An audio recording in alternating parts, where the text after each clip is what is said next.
We're with John Whisler of San Antonio Express News. John, we all know you've been around this game for a very long time. Again, like I reiterated to you earlier, I remember reading your articles as a kid. In your honest, humble opinion, have you seen San Antonio boxing be this strong and be this alive in all the years you've been covering it? I don't think so. I've been doing it for about 18 years, and I think this is the best. When I got here, James Leha's career was kind of winding down. Tony Padilla was the local promoter, putting on shows, but no big shows like this. Very few anyway. And between Top Rank and Golden Boy, they've really revived this market.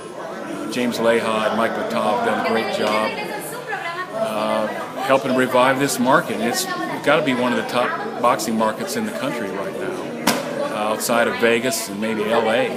So I think they deserve a lot of credit for getting us shows like this. It's tremendous.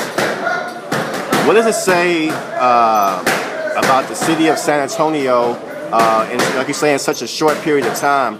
What do you believe that, they can possibly take this, market? Because again, it's really been driving the past, I would say, 3 years, and over a short period of time, like you say, it's really established itself as one of the marquee cities and venues as far as boxing.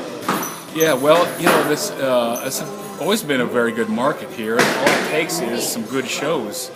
The fans here are so knowledgeable, and they know you can't fool them. They know when there's a stinker or a card that's maybe not worthy. But if you give them a good fight, a good card, they'll turn out. They've always proven that, and I don't see it.